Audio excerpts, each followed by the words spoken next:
Do you know the Old Testament tale of Lot's wife?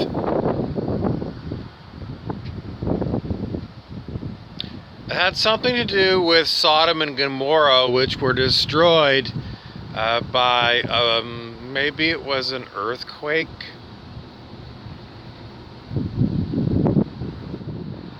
Maybe it was a volcanic eruption.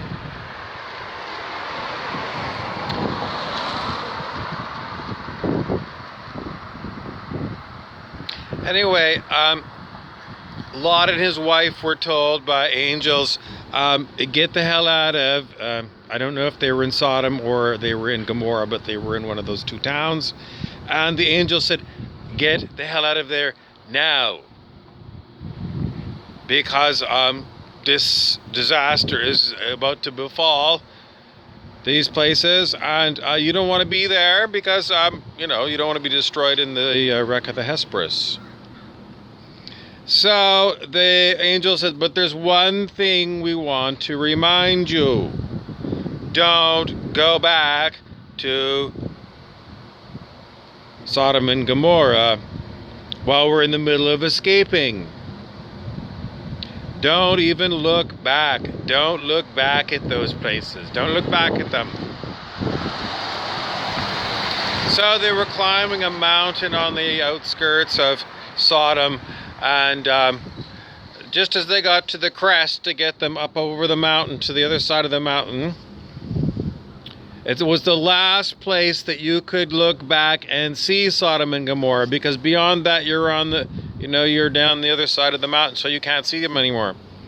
So it's your last opportunity to see this place that you had been, Sodom. And Lot kept going and didn't look back. But his wife looked back at Sodom, and she turned into a pillar of salt.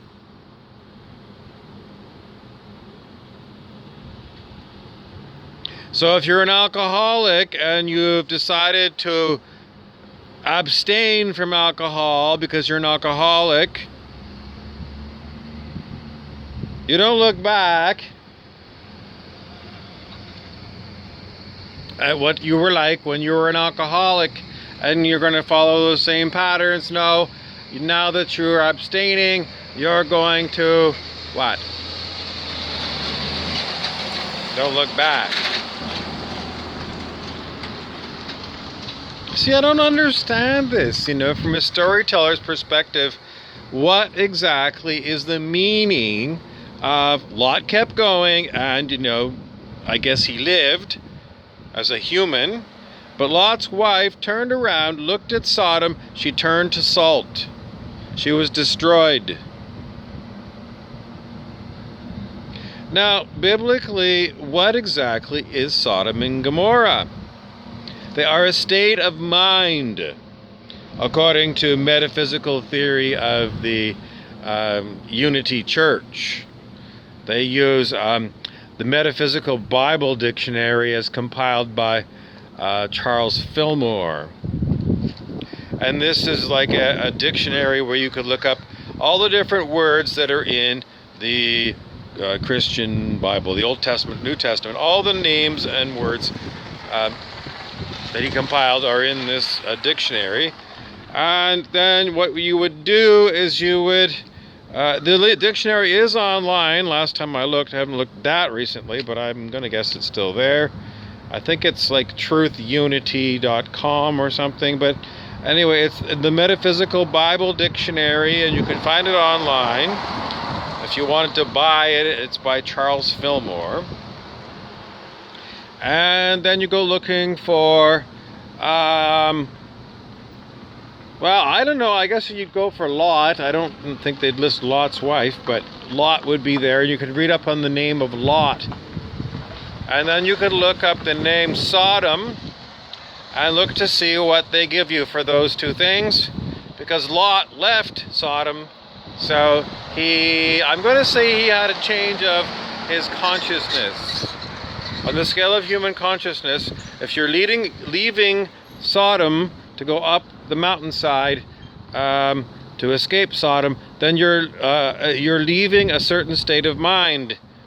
Now, what modern scholars have said about Sodom and Gomorrah is it's not about homosexuality, because it used to be said that was what it was about, and that was biblical injunctions against homosexuality. No, modern scholars say it was actually lack of hospitality that Sodom and Gomorrah had. No hospitality means that you're mean to strangers. Now, what would that really look like in our real life? I don't know. It's impossible. The problem with these ethical frameworks that come from scriptures is it's impossible to say whether you're doing it right. And then secondly, you have to come to understand that these books do not calibrate at 1,000 on the scale of human consciousness. I mean, they're very good books. How good are they? They're pretty much amazing. But they're not the thing that you need to follow.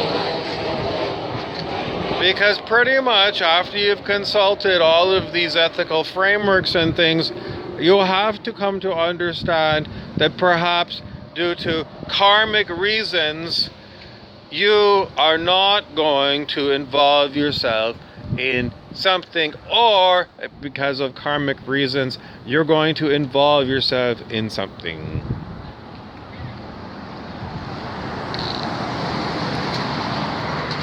Because of the great balancing acts that have to go on in order to get let's make a deal going on planet Earth. So, in real life, what does it mean? You don't even know. I mean, I don't know. Maybe if you were a totally realized, enlightened Buddha, you might get it if you meditated under a Bodhi tree for a lifetime or something. What am I talking about? I'm just saying that pretty much when you grasp onto this is how it is, my recommendation is to let go of this is how it is as being like this is how it is. The idea that somehow you have the perfect system to understand and control, or understand why you don't have control in your reality, these are all things that can be like sticky to you. And you do not require any of these ones to be perfectly correct as maps of reality. I would always say, yeah, throw away the map and let's have real reality. So mental concepts about how things are is how you would label them, and they could be called thought forms that are floating around in a stratified level of consciousness.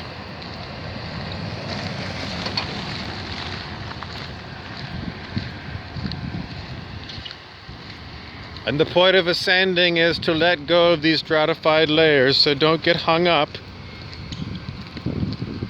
on these descriptors of reality. Because, you know, I don't know if you've ever heard these stories about people that have had these strange brain experiences. You know, like people taking like heroic doses of